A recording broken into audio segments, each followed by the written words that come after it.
গত টিউটোরিয়ালে আমরা দেখেছিলাম কিভাবে আমরা চাইলে চেইনিং করতে পারি এবং আজকের এই টিউটোরিয়ালে আমরা দেখব কিভাবে আমরা চাইলে গেট এবং সেট ইউজ করতে পারি। তো jQueryর মধ্যে গেট এবং সেট হচ্ছে জেনারেলি এরকম কোনো ফাংশন কিংবা এরকম কিছু না। গেট মানে হচ্ছে আপনি যদি কোনো কিছু ডকুমেন্ট থেকে নিতে চান তাহলে সেটা হবে গেট, অর্থাৎ কোনো একটা ধরেন ডিভের মধ্যে কিছু একটা লেখা আছে সেটা আপনি ওই ডিভের থেকে নিয়ে অন্য কোথাও ইউজ করবেন, ঠিক আছে? এটা হচ্ছে গেট। আর সেট মানে হচ্ছে এই যে কোথাও একটা দিয়ে দিবেন সেটা হচ্ছে সেট। তার মানে গেট মানে হচ্ছে যদি আপনি কোনো কিছু নিতে চান ডকুমেন্ট থেকে তাহলে সেটা হবে গেট, আর যদি আপনি কোনো কিছু ডকুমেন্টের মধ্যে সেট করে দিতে চান অর্থাৎ ডকুমেন্টের মধ্যে দিয়ে দিতে চান সেটা হবে সেট। তো এই জিনিস দুটাই আমরা দেখব, বাট এইগুলোকে কি বলে? এগুলোকে বলা হচ্ছে ডম ম্যানিপুলেশন। ডম মানে হচ্ছে ডকুমেন্ট অবজেক্ট মডেল, তার মানে হচ্ছে সম্পূর্ণ ডকুমেন্টটা, এটা বুঝলে হবে। যেমন এখানের মধ্যে আমরা যদি দেখি এগুলো সবগুলোই আছে। তো doc type, HTML, head, body, তো এগুলো সবগুলোই মিলিয়ে কিন্তু আমাদের একটা ডকুমেন্ট, ঠিক আছে? তো এগুলোকে বলা হচ্ছে ডম। তো সবটা মিলে হচ্ছে ডম, আর যে স্ট্রাকচারটা আছে ওগুলো সবগুলোই মিলে হচ্ছে ডম।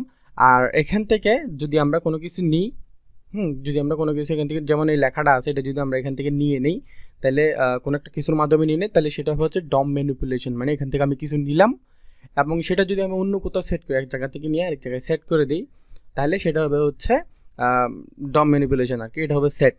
আচ্ছা, তো এই জিনিসটা করব হচ্ছে আমরা হচ্ছে লাইভ, ঠিক আছে? কোনো একটা কিছু ক্লিক করলে এটা জাস্ট হয়ে যাবে, রিফ্রেশ হবে না।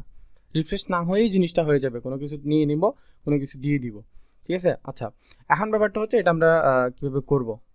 তো গেটের জন্য এখানে আমরা একটা ইভেন্ট অ্যাড করবো, সেটা হচ্ছে ক্লিক ইভেন্ট। যখন আমরা ক্লিক করব তখন আমাদেরকে কোনো একটা এখানে ভিতর থেকে ডাটা নিয়ে তারপর আমাদেরকে দেখাবে, ঠিক আছে? তো আমরা এখানে জেনারেলি আমি যেটা সেট করেছি সেটা হচ্ছে কোডের মধ্যে থেকে আমরা যে ডাটাটা আছে সেটা নিব। তো এখানে তিনটা মেথড আছে। একটা হচ্ছে টেক্সট, যদি জেনারেল টেক্সট হিসেবে নিতে চান সেক্ষেত্রে, আর যদি HTML সহ নিতে চান সেক্ষেত্রে এখানে HTML সহ নিতে পারবেন। যেমন এখানে বি ট্যাগ আছে, এটা সহ নিতে চাইলে এটা সহ নিতে পারবেন। আর আপনি যদি চান যেখানে কোনো একটা ইনপুটের ভ্যালু নেবেন সেক্ষেত্রে সেটা নিতে পারবেন। আর ইনপুটের যে ভ্যালু আছে সেটা হচ্ছে জেনারেলি আমরা যখন কিছু টাইপ করি সেটা হচ্ছে ওইখানে ভিতরে যেটা আছে ওটা হচ্ছে ওইটার ভ্যালু, কিংবা আমরা চাইলে নিজেদের মতো করেও ভ্যালু সেট করে দিতে পারি। ওকে, তো এখন আমরা দেখবো হচ্ছে কীভাবে আমরা চাইলে টেক্সট ম্যানিপুলেট করতে পারি কিংবা টেক্সট নিতে পারি আর কি। তো ঠিক আছে, দেখি ফার্স্টে আমরা একটা ইভেন্ট অ্যাড করি, বাটন, ঠিক আছে? বাটন এখানে শো যেটা আছে সেটা বাটন। বাটনের মধ্যে যদি আমরা ক্লিক করি, ক্লিক ফাংশন, এটা, ঠিক আছে? তো এই ফাংশনটা রান হবে হচ্ছে আমাদেরকে দেখাবে, কি দেখাবে সেটা হচ্ছে অ্যালার্ট। অ্যালার্টের মধ্যে কিংবা আমরা অন্য কিছুর মধ্যে চাইলে দেখতে পারতাম। তো আমি অ্যালার্টের মধ্যে আমরা যেটা দরকার সেটা নিব। কি নিব? ঠিক আছে, আমরা নিব হচ্ছে এখানের মধ্যে যে ভ্যালুটা আছে, ঠিক আছে? কোডের মধ্যে যে ভ্যালুটা আছে সেটা টেক্সট ভ্যালুটা আমরা নিব। তো ফার্স্টে আমাকে কোডকে টার্গেট করতে হবে। তো সেটার জন্য আমি এখানের মধ্যে যদি লিখি ডট কোড, কোডকে টার্গেট করলাম, এখানে ওখানের মধ্যে থেকে যে টেক্সট ভ্যালুটা আছে সেটা আমরা নিয়ে নিব, ঠিক আছে? শুধুমাত্র এখানের মধ্যে টেক্সট লিখে যদি মেথডটা আমরা দিয়ে দিই তাহলে সেটা আমরা নিয়ে নিতে পারবো। আচ্ছা, তো এখন এটা আমাদেরকে অ্যালার্ট করবো কখন? যদি আমরা ক্লিক করি বাটনের মধ্যে। আচ্ছা, বাটনের নাম বাটন, ঠিক আছে। আচ্ছা, ফিশ করলে কিছু নাই, শো যখন আমি ক্লিক করলাম I am Habib and I am web developer, ঠিক আছে? এইটা এখানে লেখা আছে, সেটা আমাদেরকে নিয়ে এখানে ভিতরে দেখাচ্ছে, ঠিক আছে? তো ক্লিক করলে এখানের ভিতরে দেখাচ্ছে। তো এটা আমরা চাইলে যে কোনো কিছুর মধ্যে দিতে পারি। তো সেট জিনিসটা আমরা যখন দেখব তখন আমরা এক জায়গা থেকে নিয়ে আরেক জায়গায় দিয়ে দিব। আচ্ছা, এটা হচ্ছে টেক্সট, নিচে শুধুমাত্র টেক্সট। যদি আমরা এখানে ক্লিক করি তাহলে কি দেখতে পাচ্ছি? শুধুমাত্র যে টেক্সটটা আছে সেটা। এই যে এন্ড, এটা বোল্ড, এটা আমরা দেখতে পাচ্ছি না। এটার মধ্যে যে বি ইউজ করা হয়েছে, বি ট্যাগ, এটা আমরা দেখতে পাচ্ছি না। তো সেটার দেখার জন্য আমাদেরকে কি করতে হবে? এখানের মধ্যে আমরা টেক্সট ভ্যালু না নিয়ে আমরা নিব হচ্ছে HTML ভ্যালু, ঠিক আছে? তো কোডের মধ্যে থেকে আমরা HTML সহ নিতে চাচ্ছি, ঠিক আছে? তো আমরা এখানে এসে যদি আবার রিফ্রেশ করি, এখানে এসে দেখি তাহলে বি, ঠিক আছে? এই বি যেটা আছে সেটা সহ আমরা পাচ্ছি। তার মানে এক জায়গা থেকে আরেক জায়গায় যদি আমরা কোড সহ বসাইতে চাই সেই ক্ষেত্রে আমাদেরকে ইউজ করতে হবে হচ্ছে HTML এর যে মেথড আছে সেটা। আচ্ছা, এখন এরপর হচ্ছে ভ্যালু। তো জেনারেলি এগুলোর কোনো ভ্যালু থাকে না, ভ্যালু থাকে হচ্ছে শুধুমাত্র কোনো ইনপুটের। হ্যাঁ, ইনপুটের ভ্যালু থাকে। তো এখানের মধ্যে আমি যদি একটা ভ্যালু সেট করে দিই, এখানের মধ্যে যদি আমি ভ্যালু দেই হাই, হাউ আর ইউ, ঠিক আছে। তো এটা একটা ভ্যালু সেট করে দিলাম। ভ্যালু সেট করে দেওয়ার পর এখান থেকে আমরা কোডের মধ্যে থেকে ভ্যালুটা নিব। ভ্যাল ভ্যাল মানে হচ্ছে value. Hi how are you একটা ভ্যালু এখানে চলে আসলো। শো দিলে কিছুই আমরা দেখতে পাচ্ছি না, আই ডোন্ট নো হোয়াই। আচ্ছা, এটা হচ্ছে এই যে ইনপুট 1 আছে সেটার থেকে নিতে হবে, ইনপুট 1। ঠিক আছে, ইনপুট 1 থেকে আমরা এটা নিব। আচ্ছা, দিলাম। ঠিক আছে, হাই হাউ আর ইউ। তো টেক্সট এরিয়ার থেকে আমরা ভ্যালু নিতে পারবো। যদি কোনো জেনারেল কোনো ডিভ কিংবা এরকম কিছু হয় ওইখান থেকে আমরা টেক্সট নিতে পারবো। যদি আমরা HTML সহকারে নিতে চাই সেক্ষেত্রে আমরা HTML সহকারে নিতে পারবো। তো এটা হচ্ছে মোটামুটি গেট। আর আমরা যদি এখন সেটের যে ইউজেস সেটা যদি দেখতে চাই সেক্ষেত্রে আমাদেরকে সেট ভ্যালু সেট করে দিতে হবে। তো সেট হচ্ছে সেম টেক্সট HTML ভ্যালু এগুলোই থাকবে, বাট এখানের মধ্যে যদি আমরা কিছু লিখে দেই তাহলে সেটা আমাদের যে ডকুমেন্টটা আছে ওটার মধ্যে সেট হয়ে যাবে। ফর এক্সাম্পল, আমি যদি এখানের মধ্যে এটা ডিলিট করে দেই আর এখানে লিখি আমাদের যে এবি আছে সেটার মধ্যে আমরা সেট করে দিতে চাচ্ছি। কি সেট করব?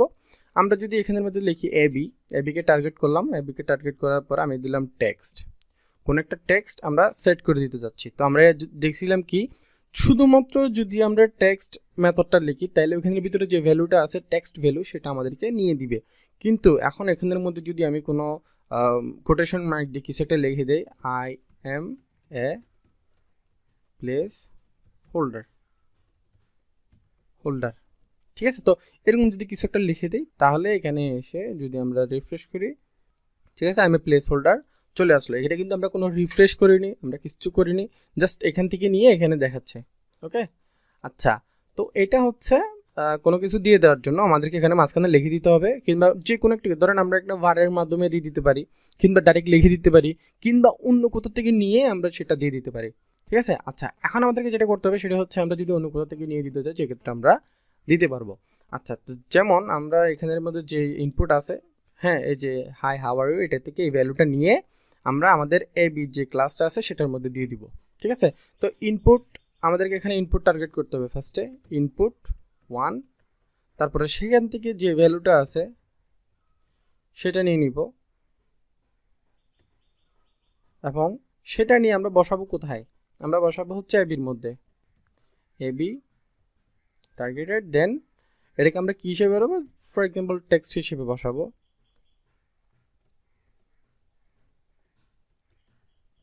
ঠিক আছে, তার মানে এখানে যে এবি আছে এটাকে টার্গেট করে এটাকে টেক্সট করে দিলাম এবং এখানের মধ্যে যে ইনপুটের যে ভ্যালুটা আছে সেটাকে আমরা সম্পূর্ণ নিয়ে এখানে যে টেক্সট এবি আছে এটার মধ্যে টেক্সট আকারে বসাই দিলাম। তো আমি ফার্স্ট এটা লেখার কারণ হচ্ছে যাতে আমি এই ভ্যালুটা নিয়েছি এটা বুঝতে পারেন, এই ভ্যালুটা আমি যে নিয়েছি সেটা যাতে বুঝতে পারেন, এবং এরপরে এটার মধ্যে দিয়ে দিচ্ছি। ফার্স্ট আমরা নিব, তারপর আমরা এখানের মধ্যে দিয়ে দিব। ঠিক আছে, আচ্ছা। তো এখন আমরা যদি এখানে এসে জাস্ট রিফ্রেশ করি, show hi how are you, ঠিক আছে। তো আমরা যদি এখানে কিছু লিখি, মাই নেম ইজ হাবিব, তাইলে আমি যদি এখানে এসে শো দেই তাহলে কিন্তু এটা এখানে চলে আসছে। পেজ রিফ্রেশ করি না, জাস্ট এখান থেকে নিয়ে এখান থেকে দিয়ে দিলাম। ঠিক আছে, আচ্ছা। তো ওইটা হচ্ছে একটা হচ্ছে ভ্যালু যেটা আমরা নিলাম। তার মানে গেট মানে হচ্ছে আমরা যদি কোনো কিছু নিতে চাই সেক্ষেত্রে গেট, আর যদি কোনো কিছু সেট করে দিতে চাই সেক্ষেত্রে এটা হবে সেট আর কি। তো ভ্যালু কিংবা মেথড সবগুলোই সেম। ঠিক আছে, গেট এবং সেট দুটার জন্য মেথড সেম, টেক্সট থাকবে, HTML থাকবে, ভ্যালু থাকবে। বাট আমরা যদি কোনো কিছু কন্টেন্টের যে ভ্যালুটা আছে সেটা যদি আমরা বসাই দিতে চাই সেক্ষেত্রে আমরা এখানের মধ্যে একটা কিছু দিব যদি আমরা বসাই দিতে চাই, আর যদি না দিতে চাই তাহলে শুধুমাত্র এটা খালি থাকবে। ঠিক আছে, আচ্ছা। এখন একটা মজাদার জিনিস দেখেন, সেটা হচ্ছে আমরা যদি এখানে দেই HTML, আমরা HTML হিসেবে বসাবো, আর অন ক্লিক না, এটা হবে হচ্ছে অন কি আপ। ঠিক আছে, আর এটা হবে হচ্ছে ডট ইনপুট 1। ঠিক আছে, তো এখান থেকে যখন আমরা এটা কি আপ করবো তখন এখানের মধ্যে HTML এর মধ্যে এখানে আমাদেরকে একটা জিনিস দিবে, সেটা হচ্ছে এখানে ডট ইনপুট 1, এটার ভ্যালুটা দিবে যেটা HTML আকারে এবির মধ্যে বসবে। অন কি আপ কিন্তু এটা হচ্ছে মানে যখন আমরা একটা মাউস না, আমরা একটা বাটন ক্লিক করব, ক্লিক করার পরে যখন এটা তুলে ফেলবো তখন আমরা একটা ইমিডিয়েট একটা রেজাল্ট পাই যাব। ঠিক আছে। তো এটা হচ্ছে সাডেনলি একটা রেজাল্ট পাওয়ার জন্য। তো এখানে এসে যদি আমরা রিফ্রেশ করি আর এখানে যদি আমি লিখি যে মাই নেম নেম, এখন যদি আমি দিই আই ইজ হাবিব, ঠিক আছে। তো ইমিডিয়েট একটা আমরা যে রেজাল্ট সেটা পাচ্ছি। ইয়েস, ও আচ্ছা, এখানের মধ্যে আমি ট্যাগ ক্লোজ করে নিই। Yes we are winner. ঠিক আছে। তো তাহলে আশা করি এই টিউটোরিয়ালের মাধ্যমে বুঝতে পেরেছেন যে আসলে গেট এবং সেট কিভাবে কাজ করে। তো কোনো কিছু নিতে হলে গেট ইউজ করবেন, অর্থাৎ টেক্সট, এইচটিএমএল, ভ্যালু এগুলো ইউজ করবেন, মেথড। আর যদি সেট করে দিতে চান তাহলে জাস্ট সেগুলোর মধ্যেই যে কোনো কিছু, অর্থাৎ টেক্সট আকারে কিংবা এইচটিএমএল আকারে যাই হোক না কেন, যে কোনো কিছু জাস্ট কোটেশন মার্ক দিয়ে সেখানের ভিতরে দিয়ে দিবেন, ঠিক আছে। তাইলে কিন্তু সেটা চলে আসবে। আর যদি কোনো কিছু থেকে নিয়ে দিতে চান তাহলে সেক্ষেত্রে এরকম করে দিবেন। হ্যাঁ, এরকম যে একটা কিছুকে টার্গেট করবেন, সেখান থেকে ভ্যালু নেবেন কিংবা টেক্সট নেবেন কিংবা এইচটিএমএল নেবেন, নিয়ে জাস্ট দিয়ে দিবেন, ঠিক আছে। তো তাহলে আজকের এই টিউটোরিয়ালে আমরা দেখলাম যে কিভাবে আমরা চাইলে গেট এবং সেট ইউজ করতে পারি টেক্সট, এইচটিএমএল এবং ভ্যালু মেথড দিয়ে। তো আজকের টিউটোরিয়ালের জন্য এতটুকুই। আর নেক্সট টিউটোরিয়ালে আমরা দেখব হচ্ছে কিভাবে আমরা চাইলে অ্যাড এবং রিমুভ করতে পারি আমাদের কন্টেন্টগুলো। এটা কিন্তু ক্লাস না, এটা হচ্ছে আমাদের যে কন্টেন্ট সেগুলো। তো thank you very much for watching this video. Don't forget to subscribe and I will see in the next one.